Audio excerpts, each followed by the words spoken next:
குருநாதருக்கு பணிவான வணக்கங்கள். அவையில் வீற்றிருக்கும் அனைத்து பெரியவர்களுக்கும் இனிமையான இரவு வணக்கங்கள். சுவாமி, இந்த வைகுண்ட ஏகாதசி அப்படின்னா காத்தருளும் பரம்பொருளான திருமால் முரண் அப்படிங்கிற ஒரு அசுரன் அழித்ததாகவும், அவர் ஒரு குகையில ஓய்வெடுத்துட்டு இருக்கும்போது அந்த அசுரன் அவர் அழிக்க முற்பட்டதாகவும், அவர் உடம்பிலிருந்து ஒரு பெண் சக்தி உருவாகி அவருக்கு முன்னாடியே அவர் அழிச்சதாகவும் ஒரு வரலாறு இருக்குங்க.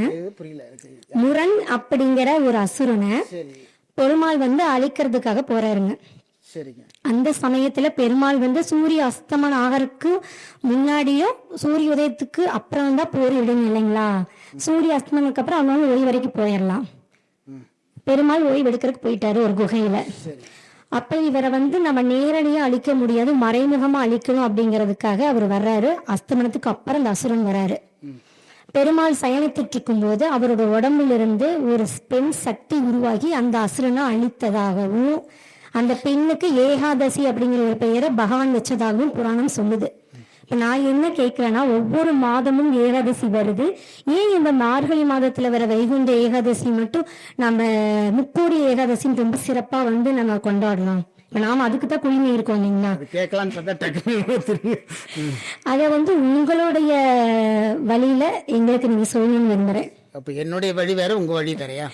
குருஜி, நீங்க குரு, அத வழி தொடங்கிய சீடர்கள் நாங்க, அதுக்காக கேக்குறேங்க. அந்த புராணத்துல சொல்றதனுடைய அர்த்தம். ஆமா, அர்த்தம் கேக்குறேன். பெருமாள் ரெஸ்ட்டுக்கு போயிட்டாரு. ஆமாங்க. அப்போ அசுரம் என்ன பண்றா, ரெஸ்ட் எடுக்கிற நேரத்துல ஆமாங்க ஆமாங்க. அப்போ தூங்கிட்டு பெருமாள் டைரக்டா அவர் அழிக்கல, அவர் உடம்புல இந்த ஒரு பெண் சக்தி உடல்ல உருவாகி அந்த பெண் சக்தி அழித்ததாகவும், அதை பாராட்டுறதற்காக ஏகாதசின்னு அந்த அம்மாவுக்கு பேர் வச்சதாகவும் புராணம் சொல்லுது. ஏன் இந்த வைகுண்ட ஏகாதசி மட்டும் எவ்வளவு ஸ்பெஷலா ஏன் சொல்றாங்க? அதான் புராணங்கள் சொல்றதுல எல்லாத்துலயும் ஒரு காரண காரியங்களோட தான் புராணங்கள் வச்சிருப்பாங்க, மெய்ஞானிகள் எழுதியிருப்பாங்க. அதாவது பெருமாள் அப்படின்னு போகும்போது நாம் என்ன நினைச்சிட்டு இருக்கோம், பெருமாள் எங்கேயோ இருக்கிறார் அப்படின்ட்டு. விஷ்ணு எங்கேயோ இருக்காரு, விஷ்ணு தான் அவதாரமா எடுத்து வர்றாரு. நீங்க சொல்ற விஷ்ணு தான் அவதாரமா எடுத்துட்டு வர்றாரு. அதுல ஒரு அசுரன், என்ன பேரு, முருகனா, முரண் அப்படின்ற ஒரு அரக்கன். அவன் ரொம்ப எல்லாத்தையும் தொல்லை பண்ணிட்டு இருப்பான். உடனே தேவர்கள்லாம் போய் சிவனை கிட்ட போய் முறையிடுவாங்க. சிவன் என்ன பண்ணுவாரு, இதெல்லாம் நான் லாய்க்கப்பட மாட்டேன்ப்பா, நேரா நீங்க விஷ்ணு கிட்ட போங்க, பெருமாள் கிட்ட போங்க, அவர் தான் ரைட் பர்சன் அப்படின்னு சொல்லி டைரக்ட் பண்ணிடுவாரு சிவன் கிட்ட இருந்து. அப்புறம் அப்படியே போவாங்க. அப்புறம் போனோடனே விஷ்ணு கிட்ட முறையிடுவாங்க. சரி, ரைட், ஓகேப்பா, நான் உங்களை எல்லாம் காப்பாத்துறேன், நான் பூமிக்கு வரேன் அப்படின்னு ஒரு டைம் கொடுப்பாரு. அந்த டைமுக்கு கரெக்டாக வந்துருவாரு. உடனே அவர் ஒரு பெரிய போர் படையை கொண்டு வருவார். இதெல்லாம் நான் சும்மா கொஞ்சம் இடைசர்களாக சேர்த்துக்கிறேன் அந்த விஷயம். அதனால எல்லாம் ஒரு போர் நிறைய நடக்கும். நடந்த உடனே என்ன பண்ணுவார், ரொம்ப எக்ஸாஸ்ட் ஆயிடுவார் பெருமாள். இதெல்லாம் புராணத்தில் அப்படி சொல்லப்படுது. எக்ஸாஸ்ட் ஆன உடனே என்ன பண்ணுது, கொஞ்சம் போய் ரெஸ்ட் எடுத்துக்கிறேன், நீங்களாம் போர் புரியுங்க அப்படின்னு சொல்லிட்டு போய் ரெஸ்ட் எடுப்பாரு. உடனே பாப்பான் அந்த அரக்கன் பேர் என்ன, மசுரனா, முரண் பாப்பான். ரைட்டு, பெருமாள் ரொம்ப நித்திரையில் இருக்காரு, இந்த நேரத்தில் போய் அவர் காலியம் பண்ணிடுவோம் அப்படின்னு சொல்லிட்டு நேராக போய் அட்டாக் பண்ண போவான். உள்ளுக்குள்ள இருந்து ஒரு பவர் ஒன்று வரும், அதான் பெண் சக்தி அப்படின்னு சொல்றாங்க. உடனே பவர் அந்த அரக்கனை காலி பண்ணிடுது. அதான் அப்படி சொல்லப்படுது. ஆகையினால நாம இந்த தியானம் அப்படின்றபோது நம்ம அதுக்கு தான் எக்ஸ்பிளனேஷன் கொடுத்தோம். அப்போ தினசரி நீங்க இப்போ நான் சொன்ன பாருங்க, அவர் கேட்கும் போது அந்த கொலையை புழுவை கொட்ட கொட்ட குழவையா மாறுற மாதிரி நம்முடைய மனம் அந்த பேரொருளாக வாழ்க்கையே நம்ம தியானமா மாறணும். அதுக்காக நீங்க விட்டு திறந்துட்டு போறதில்ல. ஆக நம்ம கிட்ட கூட தீமைகளை திறக்கிறது தான் உண்மையான துறவி. வீட்டை விட்டுட்டு காட்டுக்குள்ள போய் உட்காந்துட்டு தியானம் பண்றவன் துறவி இல்லை. வீட்டுக்குள்ள இருந்து அந்த பேரொருளை எடுத்து ஆக வாழ்க்கையில சமுதாயத்துல ஒரு நல்வழி வாழ்றவனா அவன் உண்மையான துறவியா இருக்க முடியும் தான் மெய்ஞானிகள் சொல்றாங்க. அப்போ வாழ்க்கையே நீங்க இந்த தியான உணர்வோட, எப்பெல்லாம் கெட்டது உடனே உங்களுக்குள்ள வருதோ அது உள்ளுக்குள்ள போகக்கூடாது. வேதனை உள்ளுக்குள்ள போகக்கூடாது. உள்ளுக்குள்ள ஒருத்தர் ஒன்று கெட்டதை பாக்குறீங்க, பார்த்த ஒரு ஆக்சிடென்ட்டை பாக்குறீங்க, அவன் துடிக்கலாம், துடிச்சனும் கண்ணு படம் எடுக்கிறது மூளைக்கு கொண்டு போது உங்களுடைய மனசுக்குள்ள உங்களுடைய அணுக்கள்ல பதிவாயிருது. ஸோ இதை நீங்க துடைக்கணுமா வேண்டாமா? உடனே அழுக்கப்பட்டுடுது கையில. உடனே வீட்டுக்கு போறீங்க, டிஃபன் சாப்பிட்றீங்க, இல்லை பலகாரம் சாப்பிட்றீங்க, என்ன பண்றீங்க, நம்ம புத்தி சொல்லுது கையில அழுக்கு இருக்குது, கை கழுவுன்னு புத்தி சொல்லுது. அப்போ நம்ம மனசுல அழுக்கப்படுது. அப்ப புத்தி சொல்லணுமா வேண்டாமா, இந்த மனசு அழுக்கப்பட்டுருச்சு தொட அப்படின்னு சொல்லிட்டு அது சொல்றது இல்லை. நமக்கு தெரியல, அந்த பழக்கம் மாறி போச்சு. அப்ப என்னவாகுது, இந்த மன அழுக்க நம்ம உடனே அப்பப்போ நாம தொடச்சிட்டே இருக்கணும். இப்போ ஒரு மெக்கானிக் இருக்கிறாரு, அவர் என்ன பண்றாரு, தினந்தர கழுவுற, உடனே சாயங்காலம் எல்லாம் கழுவிட்டு எல்லாம் ஃபுல்லா குளிச்சுட்டு தானே வீட்டுக்குள்ள வரீங்க. லோகு இல்லையா? அது மாதிரி நீங்க வந்து அப்பப்போ அழுக்குப்படும் போது நம்ம என்ன பண்ணணும், தொடச்சிட்டே இருக்கணும். மன அழுக்கை நம்ம தொடச்சிட்டே இருக்கணும். தொடச்சிட்டே இருந்தாலும் இந்த பேராற்றல் இங்க குவிஞ்சிரும். மனசுங்கிறது இங்க இருக்குது. இதுதான் நீங்க உங்க இழுத்து இந்த இடத்துல குவியலா குவிச்சிட்டு இருக்கு. இதை தான் நீங்க சுவாசிக்கிறீங்க. சுவாசிச்சு உயிரில பட்டு திருப்பி உடம்பா ரத்தங்களா மாத்திக்கிட்டு இருக்குது. அப்போ இந்த இடத்துல குவியக்கூடிய சக்திகள், அப்போ அசுர அணுக்கள் உள்ளுக்குள்ள வந்தாலும் இது என்ன பண்ணுது, ஒரு ப்ரொடெக்ஷன் ஃபோர்ஸ் மாதிரி இந்த ஆற்றல், இந்த சக்தின்னா பெண் தெய்வம், இந்த சக்தி என்ன பண்ணுது, இது ரிமோட் மாதிரி இந்த அரக்கனை உள்ள விடாம அழிச்சிருது. அப்ப எத்தனை அரக்கம் வந்தாலும் இது அழிக்கக்கூடிய ஆற்றல் இந்த மனசுல நம்ம குவிக்கணுங்கிறத இந்த புராணம் சொல்லுது. அப்போ வைகுண்ட ஏகாதசி ஏகாந்த உணர்வுகளோட, ஏகம்னா ஒன்று நான் சொல்லிடுறேன், அந்த ஒரே உணர்வோட அந்த பேராற்றலோட நம்ம வாழ்க்கையை வாழ்ந்தோம்னாக்க ஆக அந்த பேராற்றலை குவிக்க முடியும். ஆக நம்ம எப்பவுமே வந்து நாம தூங்கி இருந்தாலும், தூங்கி இருந்தா புற உடம்பு மட்டும் இல்லை, அகத்துல நம்ம ஏதாவது ஒன்று விழிப்புணர்வோடு இல்லாம இருந்தா கூட என்ன பண்ணுது, ஆட்டோமேட்டிக்கா இங்க இருக்கிறது தடுத்து வெளில தள்ளிடும், உள்ள உடம்புக்குள்ள விடாது.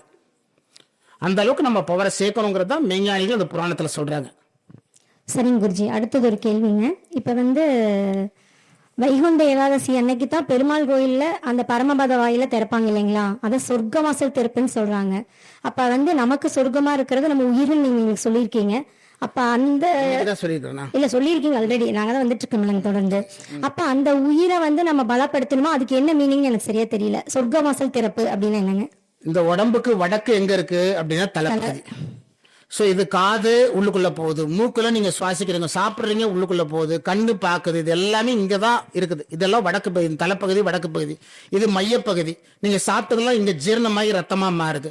இந்த பூமி சுத்துது, வட துருவத்தில் தான் இழுத்துட்டு வருது. ஆக நடு மையத்துல என்ன பண்ணுது, ஆவியா இருந்து உஷ்ணமா இருக்குது, அதை எல்லாமே சமைச்சு என்ன பண்ணுது, ஆவியா வெளியில மாத்துது. அதே மாதிரிதான் நீங்க வட துருவத்துல இருந்து உள்ளுக்குள்ள போடுறதெல்லாம் இது எல்லாமே சமைச்சு ரத்தமா மாத்துது, ஆவியா மாத்துது. ஆக நம்ம உடம்பாக மாத்திக்கிட்டே இருக்குது. அப்போ இந்த வட துருவத்துல இதெல்லாம் யார் இயக்குறது, இதெல்லாம் புறவாசல். அகவாசல் இந்த வடக்கு வாசல் உயிர். இதை நீங்க தரிசனம் பண்ணணும்னு தான் மெய்ஞானிகள் சொல்றாங்க. சும்மா கோயில்ல போய் 4 மணிக்கு போய் ஆண்டவா என்னை காப்பாத்து அப்படின்னா எந்த பெருமாளும் உங்களுக்கு ஒன்றும் கொடுக்க போறதில்லை. நான் எனக்கு அயோக்கியனா இருக்கிறேன், ரொம்ப மோசமானவனா இருக்கிறேன், காலையில போய் 4 மணிக்கு போய் பெருமாளை எனக்கு சொர்க்கம் கொடு அப்படின்னா சொர்க்கம் கொடுத்துருவாரா? அப்போ இந்த பேராற்றலை எவன் ஒருவன் சுவாசிக்கிறானோ, எவன் இந்த உயிரை தரிசனம் பண்றானோ, அவன் உயிரை தரிசனம் பண்ண அவன் தான் பெருமாள். விஷ்ணு அவன் தான் மகா விஷ்ணுவா இருக்கிறான், மகாலட்சுமியா இருக்கிறாங்க. ஆக பெருமாளா இருக்க எல்லாத்துக்கும் ஒரு காரண பேர் வச்சிருக்காங்க. அப்ப நீங்க இந்த வடக்கு வாசல்ங்கிறது உயிர் வாசல், இதை நீங்க திறக்கணும். இந்த புற அகவாசல நீங்க இன்னைக்கு திறக்கிறதுக்கு உண்டான மாசம், இந்த மாசத்துல சக்திகள் இருக்குது. அதை நீங்க திறந்தீங்கன்னா நீங்க தரிசனம் பண்ணலாம். அதுக்கு முயற்சி எடுக்கிறத நம்ம முயற்சி எடுத்துட்டு இருக்கோம். நீங்க இப்ப சொன்ன மாதிரி அதை கொட்டி கொட்டி கொட்டி நாம இதுவா மாறுற மாதிரி அந்த பேராற்றலை நம்ம மாறணும். அதான் சொர்க்கவாசல். சொர்க்கவாசல் நீங்க திறப்பீங்களா திறக்க மாட்டீங்களா, நீங்க எவ்வளவு முயற்சி எடுக்கிறீங்களோ அவ்வளவு சீக்கிரத்தில் திறந்துடலாம். கண்டிப்பாங்க, திறந்துருவீங்க. கண்டிப்பா பாப்போமா? சரி, தேங்க்யூ குருஜி. அவ்வளவுதான். இப்ப ஒரு சின்ன ஒரு இது மட்டும் சொல்லிட்டு கிளம்பிட்டுங்களா? சொல்லுங்க. ஓகே, இப்ப டாக்டர் மேடம் வந்திருக்காங்க. வணக்கம். ஆமா, நீங்க உங்களுக்கு ரொம்ப நன்றியா இருக்கும். அதுதான் சொல்லுங்க. அதாவது வந்து மேடம் உங்களுக்கு ஞாபகம் இருக்கான்னு தெரியல, ஒரு 12 மணிக்கு உங்களுக்கு கூப்பிட்டேன். ஒரு உங்களுடைய தங்கச்சி வந்து இப்போ குழந்தை கன்சீவ் ஆயிருந்தாங்க. ஸோ பார்த்தோம்னா நிறைய ஹாஸ்பிட்டலுக்கு போனாங்க, யாருமே டெலிவரிக்கு யாருமே தயார் நிலையில். அப்போ கோவிட் டைம். அப்போ ஞாபகம் இருக்கான்னு தெரியல, மறந்துட்டு இருப்பீங்கன்னு நினைக்கிறேன். நீங்கள் நிறைய பேர் இருக்கிறதுனால 12 மணிக்கு கூப்பிட்டேன், நீங்கள் எடுத்துட்டீங்க. இந்த மாதிரி தியானத்துக்கு வரவங்க ஒருத்தர் ரொம்ப சிரமப்பட்டு இருக்காங்க, அவங்க வந்து குழந்தை எல்லா ஹாஸ்பிட்டலையும் யாருமே டெலிவரிக்கு எடுக்க மாட்டேங்கிறாங்க, நீங்கள் பண்ணி கொடுக்குறீங்களான்னு கேட்டேன். இவங்க வரத்துக்குள்ள நீங்கள் வந்துட்டீங்க. வந்துட்டு அந்த குழந்தை உங்களோட தங்கச்சி குழந்தை தான். Madam thank you. அது சம்பந்தம் ஒரு சின்ன இன்சிடென்ட்னு சொல்லிட்டு குருஜி சுருக்கமா சொன்னாங்க. அதை பத்தி ஒரு சிறிய விளக்கம் சொல்லிட்டு நான் அடுத்தவங்களுக்கு வாய்ப்பு கொடுத்துட்றாங்க. அப்ப பாத்தீங்கன்னா கொரோனா டைம்ல சத்தியமங்கலத்துல என் சிஸ்டர் வந்து அவங்க மாமியார் தரப்புல வந்து அவங்க பக்கத்துல இருக்கிற ஹாஸ்பிட்டல்ல அவங்க நார்மலா பாத்துட்டு இருந்தாங்க செக்அப்லாம். விருந்து போட்டு எங்க வீட்டுக்கு கூட்டிட்டு வந்துட்டேன் ஈரோடு. அப்ப பாத்தீங்கன்னா அந்த அம்மா வந்து எப்ப வேணாலும் வாங்க, நாங்க அவங்க டெலிவரி பாத்துக்கலாம்னு சொல்லியிருந்தாங்க. அப்ப வந்து குருநாதர் வந்து எனக்கு அறிமுகம் இல்லை, எங்க அப்பா எங்க அம்மாக்கு தான் குருநாதர் அறிமுகம். அப்ப வந்து அவங்க பயிற்சிக்கு போயிட்டு இருந்தாங்க, நான் வந்து போகலைங்க அப்ப பயிற்சிக்கு. அப்ப வந்து திடீர்னு இந்த மாதிரி ஒரு 9 மந்த் எவ்வளவோ ஒரு 10 நாள் ஆனதுக்கு அப்புறமே டெலிவரிக்கு ஒரு மாசம் டைம் சொல்லியிருந்தாங்க. இருந்து இந்த மாதிரி பெயின் ஆயிடுச்சுங்க. என்ன பண்ணுறதுன்னு தெரியல. அப்பா அம்மா வந்து இப்போ எங்கள் வீட்டுக்கார் வெளியே இருந்தாருங்களா, எங்கள் மேல் வீட்டில் ஒருத்தர் குடியிருந்தாங்க. அவங்கள கூட்டிகிட்டு அப்பா அம்மா ஈரோட்டில் இருக்கிற எல்லா ஹாஸ்பிட்டல்லையும் போய் பார்க்குறாங்க. யாருமே அட்மிஷன் போடலை. கொரோனா டைமு நாங்கள் யாரும் அனுமதிக்க மாட்டோம், நீங்கள் எங்கே போய் செக்அப் பார்த்தீங்களோ அங்கேயே போய் டெலிவரி பார்த்துக்குங்கன்னு அனுப்பிச்சு விட்டாங்க. எனக்கு என்ன பண்ணுறதே தெரியல. எங்கள் அப்பா அங்கே வந்துட்டு காரில் கொண்டுட்டு அழுகுறாங்க. இது ரொம்ப பெயினாக இருக்கா, எந்த நேரத்தில் டெலிவரி ஆகிற ஒரு சுச்சுவேஷன். அப்போ ஏன் இந்த இன்சிடென்ட் நான் சொல்கிறேன் அப்படின்னா, குருநாதரோட அந்த அனுகிரகம் நம்மளுக்கு எந்த ரூபத்திலையும் கிடைக்கும் அப்படிங்கிறதுக்காக சொல்ல வரேன். டக்குன்னு குருஜியோட ஞாபகம் எனக்கு வந்துச்சு. இதுக்கு நான் பேசினது கூட இல்லை, அப்போ தான் ஃபோன் பண்ணுறேன், அப்பாட்ட நம்பர் வாங்கி ஃபோன் பண்ணுறேன். குருஜி இது மாதிரி சிஸ்டருக்கு ரொம்ப பெயின் ஆயிடுச்சுங்க, என்ன பண்ணுறதுன்னு தெரியல, டெலிவரி ஆயிரும் போல இருக்குது அப்படிங்காட்டி ஒரு 10 நிமிஷம் வெயிட் பண்ணுங்க, நான் டாக்டர்மா கேட்டு ஃபோன் பண்ணுறேன் அப்படின்னு சொல்லிட்டு வச்சுட்டாங்க. நைட்டு மணி 11:10 அப்புறம் குருஜி வந்து ஒரு 10 நிமிஷம் எனக்கு ஃபோன் பண்ணார். இது மாதிரி அம்மாட்ட நான் பேசி டாக்டர் அம்மாட்ட சிகே ஹாஸ்பிட்டல் இமீடியட்டாக கூட்டிகிட்டு போயிருங்க, டாக்டர் அம்மா வந்துருவாங்க அப்படின்னு சொல்லிட்டு. என்ன ஒரு காட்ஸ் கிரேஸ் வித் குருநாதரோட அனுகிரகம். நாங்கள் எங்கள் தங்கச்சியை கூட்டிகிட்டு போகிறக்குள்ளாடியே நம்ம மேடம் வந்து அங்கே ஹாஸ்பிட்டலில் இருந்தாங்க. அட்மிஷன் அவங்க போட்டு 25 நிமிஷத்துல டெலிவரி ஆயிடுச்சு, நார்மல் டெலிவரி. Thank you madam. இந்த சமயத்தை எனக்கு ரொம்ப ரொம்ப கடன் பட்டிருக்குங்க. என்னன்னா நம்ம கடவுள் வந்து அப்படியே சங்கு சக்கரத்தோட வந்து நமக்கு யாரும் உதவி செய்ய மாட்டாங்க. ஏதோ ஒரு நபர் மூலமா தான் நமக்கு ஹெல்ப் பண்ணுவாங்க. அந்த சமயத்துல நம்ம குருநாதரோட மிகப்பெரிய ஒரு அருளாசி பிளஸ் நம்ம டாக்டர் அம்மாவோட மிகப்பெரிய ஒரு அருளாசி, இந்த 2 இணைஞ்சு கடவுளோட புண்ணியத்தால ஆரபி அந்த பொண்ணு பேரு இன்னைக்கு 5 வயசு ஆகுதுங்க மேடம், எல்கேஜி போறா. என்னன்னைக்கு எங்க குடும்பம் குருநாதர் குடும்பத்துக்கு கமிட்பட்டிருக்கா. Thank you madam, thank you. இது போன்ற நல்ல வீடியோக்களை நீங்கள் பார்க்கணுன்னா தமிழ்வேல் சுவாமிகள் சேனலை நீங்கள் லைக் பண்ணுங்கள், ஷேர் பண்ணுங்கள், சப்ஸ்கிரைப் பண்ணுங்கள். பயனுள்ளதாக இருக்கும். நன்றி.